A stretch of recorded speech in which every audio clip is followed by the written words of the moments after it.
Welcome back, everybody. A lot of ideas being discussed in Washington and outside of Washington, around the dinner table even, as to how to stop mass violence, especially in light of last week's 2 mass shootings in El Paso, Texas, and Dayton, Ohio.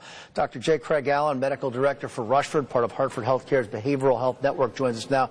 Doctor, thanks for being here. You have shared recommendations for what you call a, quote, wide range of actionable solutions to reduce mass violence. One idea you have, create sort of threat assessment teams. What would that consist of? Yeah, well, a threat assessment team is a group of different organizations, different groups who get together and they look at data, they look at material when an individual has been identified as a potential threat. So you might have the police, you might have the judicial courts, you might have healthcare professionals, behavioral health professionals, and maybe educational professionals looking at information and deciding what's the best way to intervene before something happens. Part of that are red flag laws. How could those perhaps, which we already have here in Connecticut, maybe help those threat assessment teams?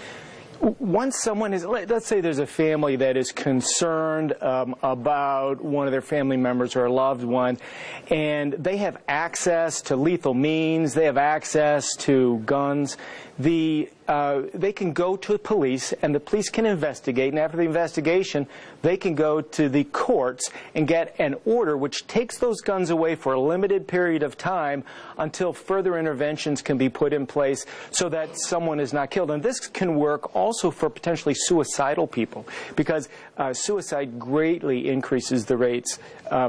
Suicide rates are greatly increased when there are guns involved.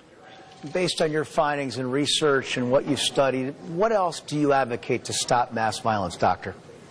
Well, understanding that this isn't a problem of the behavioral health system, this is a problem for society to address. And it takes all comers.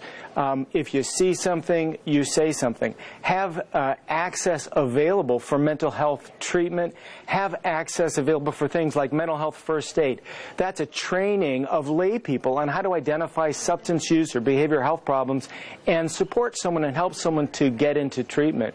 Oftentimes people that commit these crimes, they don't have a diagnosed mental illness, but they're suffering significant mental stressors. And what the general public can do, you said it. If you see something, say something. Dr. J. Craig Allen, Medical Director for Rushford, part of Hartford Healthcare's Behavioral Health Network. We appreciate the time. Thank you, Kevin.